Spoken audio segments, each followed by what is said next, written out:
இன்று தேசிய மக்கள் சக்தி அரசாங்கம் மாகாண சபை தேர்தலை அடுத்த ஆண்டு நடத்துவதாக உறுதிப்படுத்தி கூறியுள்ளார்கள்.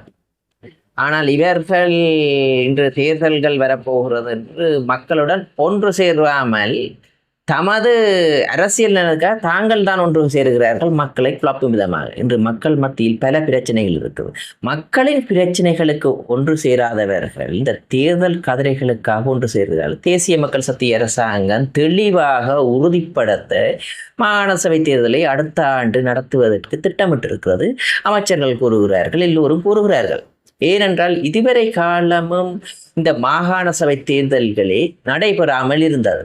ஏன் உள்ளூராட்சி சபை தேர்தலில் நடைபெறாமல் இருந்தது? இவர்கள் எல்லோரும் ஒன்று சேருவது தேர்தலுக்காகத்தானே ஒழிய மக்கள் நலன் சார்ந்தில்லை. இவர்கள் பெடரலை கூறுகிறார்கள், சமஷ்டி என்று கூறுகிறார்கள், ஒரு ஏக்கிய ராட்சியம் என்றார்கள், நாங்கள் சுமத்திரன் கொண்டு வந்ததை நடைமுறைப்படுத்த போகிறோம் என்று கூறுகிறார்கள். ஆனால் எங்களுக்கு தெரியும், மக்களுடைய பிரச்சனைகளை நிவர்த்தி செய்ய வேண்டும், அதற்கான பயணத்தை ஆரம்பித்திருக்கிறார்கள். உண்மையாக எடுத்துக்கொண்டால் வடமாகாணத்தில் பல பிரச்சனைகள் இருக்கிறது. இந்த பிரச்சனைகளை இனங்கண்டு பிரச்சனைகளுக்காக ஒன்று கூடுவார்களே வரவேற்கத்தக்கது.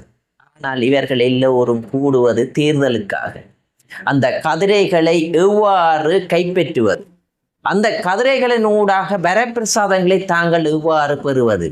ஆனால் தேசிய மக்கள் சக்தி தெளிவாக இருக்கிறது, மக்கள் நலன் சார்ந்து பயணிக்கின்றது. எந்த வகையிலும் மக்களுடைய உரிமைகளுக்கு பங்கம் வைக்க தேர்தல்களை எதிர்காலத்தில் நடத்தி தேசிய மக்கள் சக்தியுடன் அனைத்து மக்களும் ஒன்றுபடுவார்கள் என்று திடமான நம்பிக்கை இருக்கிறது.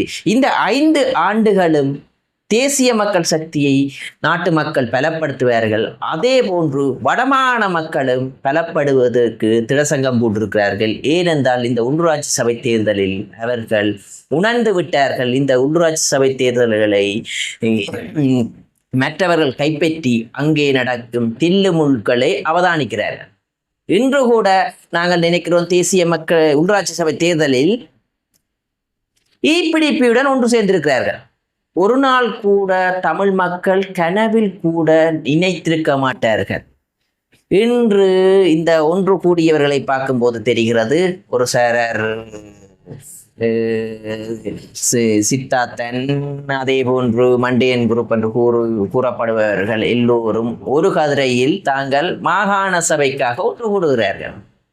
இதை பார்த்து தேசிய மக்கள் சக்தி பயப்பட போறது இல்லை. தேசிய மக்கள் சக்தி மக்களுடன் மக்களாக ஒன்றாக பயணிக்கும்.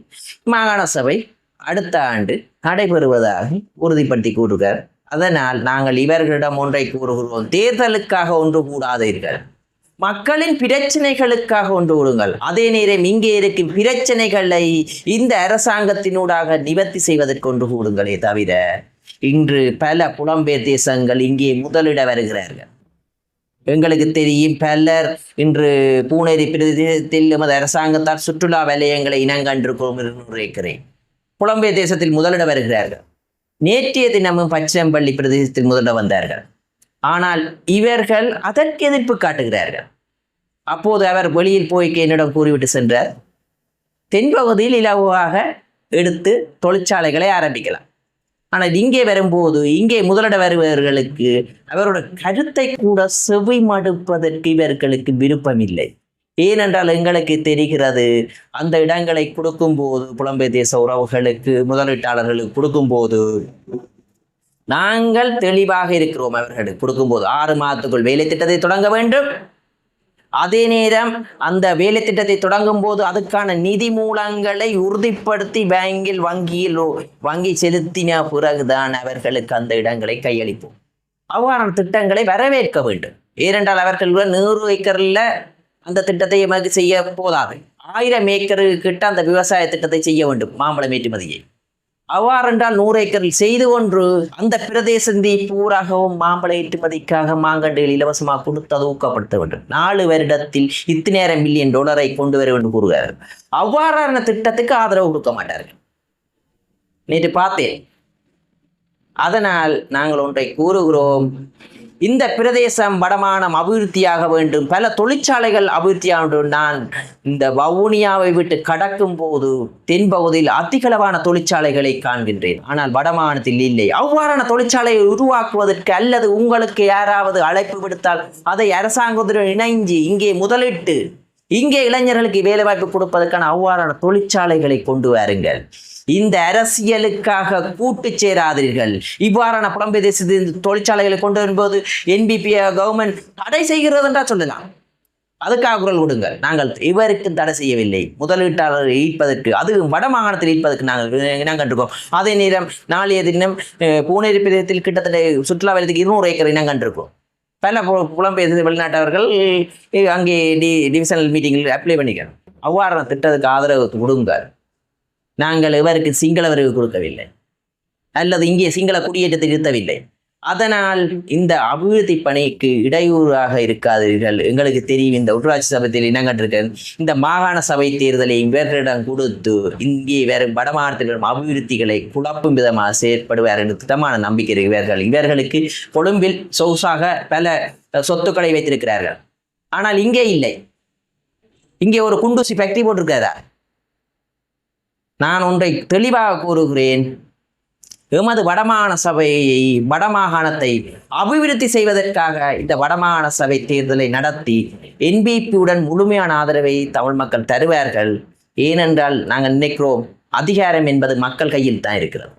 அதனால் இந்த 5 ஆண்டுகள் கொடுத்திருக்கிற இந்த வடமாகாண சபையும் தேசிய மக்கள் சொல்ற அணிதிரள்வார்கள் அபிவிருத்திக்கு இலக்காக கொண்டு. அதனால் இன்று எமது சட்டங்கள் எல்லோருக்கும் சமமான சட்டமாக இருக்கிறது. மனிதநேயம் கொண்ட அரசாங்கமாக திகழ்கிறோம். எங்களது அரசாங்கம் சிங்கள அரசாங்கம் இல்லை, தமிழ் அரசாங்கம், முஸ்லீம் அரசாங்கம் இல்லை. நாங்கள் சுயமாக மனிதநேயம் கொண்ட அரசாங்கம் திகழ்கிறோம். அதனால் மனிதநேயம் கொண்ட அரசாங்கத்திற்கு அனைத்து மக்களும் ஆதரவு தெரிவிப்பார்கள், திட்டமான நம்பிக்கை இருக்கு. அதற்காக இவர்கள் எல்லோரும் அரசியல் கூட்டு சேர்க்கிறார்கள். அது வெற்றி அளிக்காது என்று இவர்களுக்கு கூறுகிறோம்.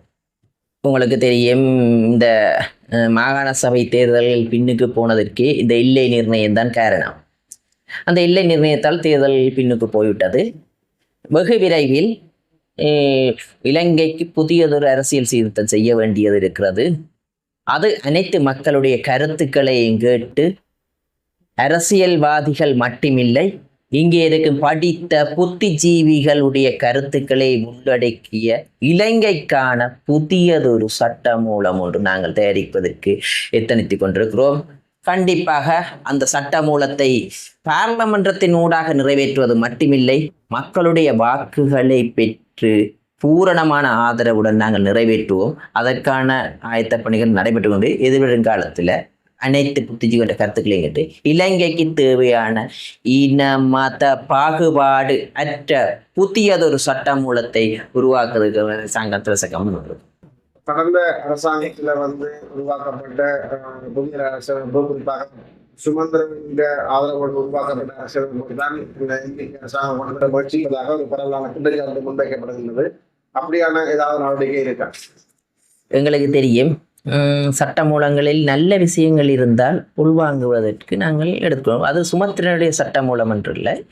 எங்களுக்கு தெரியும், அந்த சட்ட மூலத்தில் பாதகம் ஆராய்ந்து புதியதொரு சட்ட மூலம், நாங்கள் சுமந்திரனுடைய சட்ட மூலம் என்று இல்லை, அதில் இருக்க நல்ல விஷயங்கள் இருந்தால் உள்வாங்கிக் கொண்டு அந்த படிக்கல்லை விட அதை விட சிறந்த ஒரு சட்ட மூலத்தை நாங்கள் இயற்றுவோம் என்று திட்டமான நம்பிக்கை இருக்கு. தேசிய மக்கள் சக்தியின் யாழ் மாவட்ட பாராளுமன்ற உறுப்பினர் கருணைநாதன் இளங்குமரன் ஊடகங்களுக்கு கருத்து தெரிவித்தார்.